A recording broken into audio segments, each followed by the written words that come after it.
mouth. Here, just squirt me in my mouth. So I went through a lot of mead that way. But yeah, I mean, it's just some of my best meads have been mistakes. Isn't that always the way? Yeah. So okay. That was actually the process behind the one that I got a medal for in the Moser Cup. But I think I took good enough notes that I can reproduce it. Well, I certainly wasn't expecting it was an experiment. Seeing as it took a gold, that's good. Yeah. You might want to reproduce that one, I would think. Yeah. Yeah, I'm definitely giving it a shot. So what have you got fermenting at home now, Alex? Right now I have a batch of pomegranate that's aging on cocoa nibs, cinnamon, and star anise right now. Whoa. So that we have a grower in the Central Valley that they'll harvest like 75% of their pomegranates, and they'll cold press them. So the juice that I got, it was like less than a week old. So that was pretty awesome. I'm sitting on that pineapple that's like 20.5% right now, and we just picked some strawberries 2 weeks ago. So we have a strawberry session that's ticking away. Nice. And what is your wife's favorite meads? She likes the slices too, so I got very lucky there. She loves the cinnamon, so anything that I put cinnamon in, she's all over it. But it's I actually thought it was kind of funny because she doesn't like dark beer, she doesn't like strong beer. There's a lot of wines that she doesn't gravitate towards, but most of the meads, and I don't know if it's just because of how complex they are, or I don't want to say I'm a great husband, but I know her flavor profile. So I only give her stuff she likes. That way, she's never like, oh, this isn't my cup of tea. But definitely the slices, if she had one style to go towards. Now, do you always do apple sizers, or do you do cherry, pomegranate, other types of fruit juice sizers? I've done palm, but besides that, if we do any other fruit, it's usually going to end up being whole. I don't like puree very often. I rather do the whole fruit in a muslin bag with pectic enzyme and just let it start to break down and turn into that beautiful sludge at the end that gets pulled out of the top of the carboy. So, how do you plan to scale that to commercial quantities? That's something I've been having some trouble with. Golden Coast doesn't do a lot of whole fruit, so I was kind of hoping to leverage what they do, and there's no example there. I know that you can get really big bags that you can break down. You can puree it, which just makes it a little bit harder once you go to rack your first time and making sure that you have a pump that's going to work with it and things like that. Some of the breweries around here that do fruit, they have they'll only do things in secondary, and they have these giant secondaries that are almost just like wide open or IBC totes. So I'm hoping that if I can get something with that much surface area, maybe I can do that. But I know they also use those for open fermentation. So I've been throwing around that idea of maybe doing some pilots with fresh fruit and seeing how it works. It's a challenge that I'm looking forward to trying to solve, but I can't say that I know how I'm going to do it right now. It's something that's been on my mind, and just other things come up, and I don't have a plan of attack yet. I'll get there though. I'm open to suggestions. If you guys have any ideas. I think personally, if I were going to be doing it, I probably would end up making my own juices out of the whole fruit. And then if you still want a little bit more character from what's left after you juice it, take what your juicer spits out and bag that, and you'll have a much smaller volume to try to fish out later. That'd be my gut feeling for trying to deal with large quantities of fruit. That's a good approach. We're going to end up getting a cold press. So we'll get that awesome fruit leather out at the end, and just have to figure out how to work with it. From what I've heard, when you do if you try to use a byproduct like that, which all natural, nothing wrong with it at all, it almost acts kind of like if you've ever used coconut. You'll notice, like, especially if you use dry or toasted coconut, that ends up just like swelling up and like sucking up a bunch of your mead. Yeah. So That's it fair. kind of have the same effect. Yeah, it just like swells up, and like I'd always be kind of scared to like try to smash it down or like wring it out at the end. But I definitely think cold pressing would be our preferred method of extracting the juice, just because then you're not losing any of those volatile acids that you could lose with heat spinning in a centrifugal. So Yeah, I have once or twice for my own batches put my fruit bag into my cider press. And just used it as a just because, for the first time I didn't know what I was doing, so I was actually using one of my fruit bags, because I made my own fruit bags out of fabric I got at the fabric store. So they had a little bit of stretch to them, and they didn't pop immediately. So I was actually using those. I actually liked that better than using the cheesecloth, because then I knew exactly how much it was going to get in, and it was stretchy enough that it wouldn't, you go pump, pump, pump, crack. Ah, crap, now we got a leak. But I have actually gone and put my fruit bags into the juicer when it's been stuff like that. But one of the things that I've read on Gotmead several times is that by squeezing your fruit bags, you can end up getting a lot more tannins in, too. So what you want to do is squeeze that separately and be careful how much you add back. And the harder you that's squeeze, exactly the more why I'd want tannins to put you're the going to fruit get. in there. So. But, half the reason you put real fruit in there is to get some of the tannins, right? Because you're wanting to get some of the stuff that you're missing by juicing it. My advice to you would be to go talk to a winery, because they use whole fruit all the time. They ferment it on the fruit, and then they press it on the fruit, and they don't extract too much tannin, and they do that all in one go, except for the sometimes the free run, which is the first juice that comes off. So I reckon if you want to work with fruit, then wineries, they've been doing it for hundreds of years.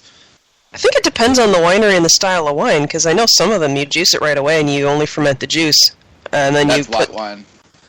Okay, so it's the red wines that you want to. Yeah. You want to talk to somebody to, because I know the fruit winery that I visited, they didn't let me back to see how they were doing stuff, because apparently you had to pay for that tour. I threw something that was not available to me at the time. But what they did was they juiced everything first. So they just used straight juice, and it made it a whole lot easier to process in large quantities. It is, but then of course you don't get any of the tannins that you will get from the skins that can really make your mead a complex thing. Also, in the case of apples, when you do scrap them whole, you chew up the seeds, and you get a little bit of that mahlab type flavour that Vicky was talking about that you get from the ground cherry pits.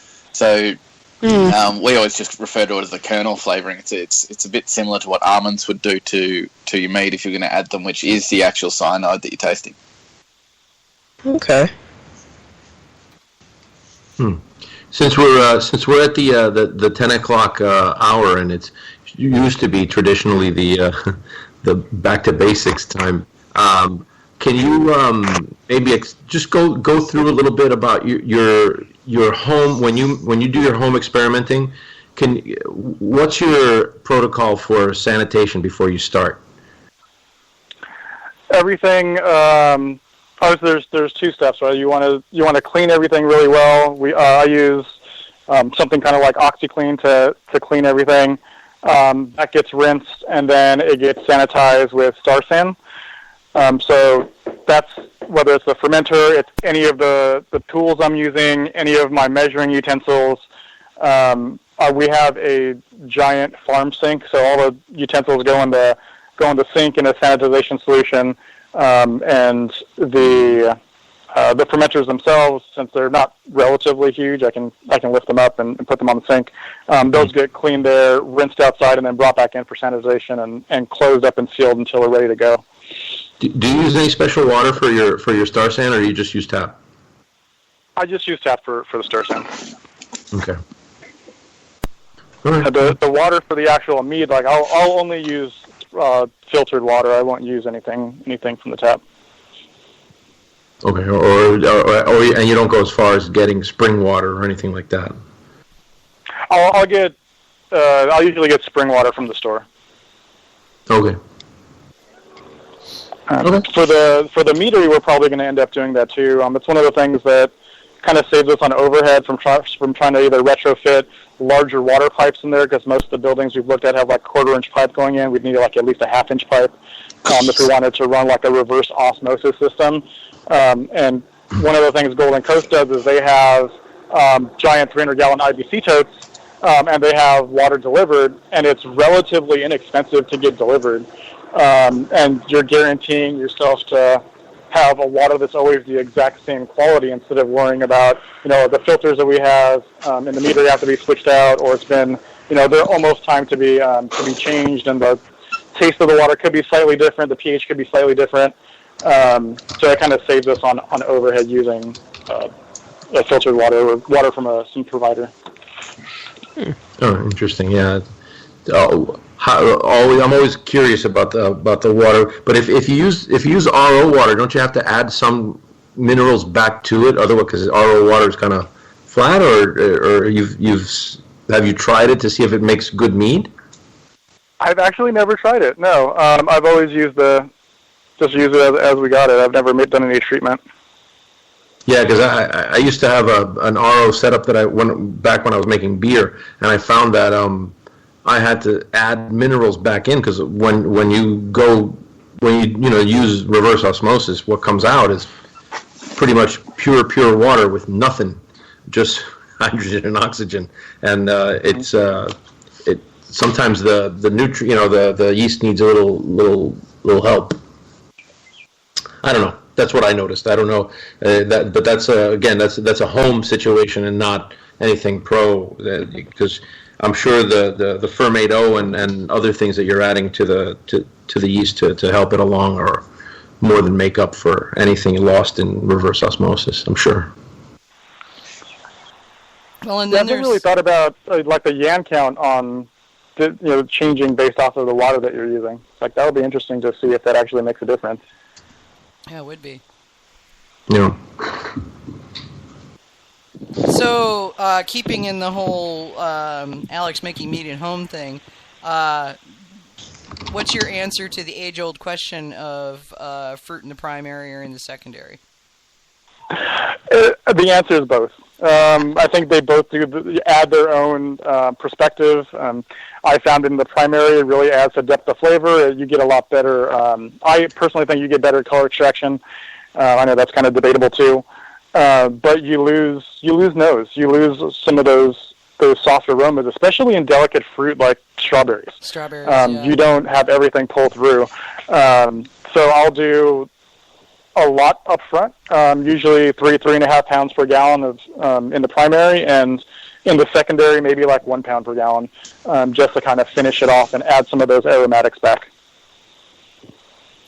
Do you ever do base batches and then split them up and create different meads out of them? There's a lot of that going on these days.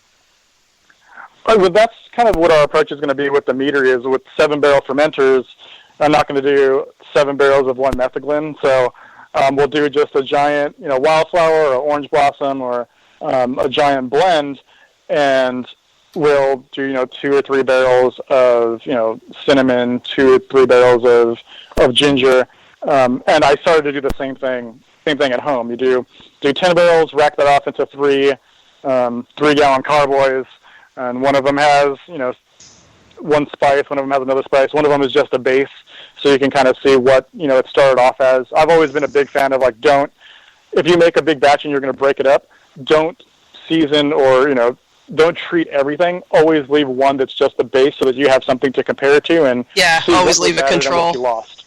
Always leave a control. That's a good idea. Yeah, that makes sense. Yeah, I see a lot of the commercial meaderies that are going the base batch and then split it up and and add things to it. Seems to be a popular way to go. It definitely helps with the economy of scale, right? I mean, you're going to do the same steps for a methylglyn adding your spices on the back end anyways. I mean, I have never added ginger in the primary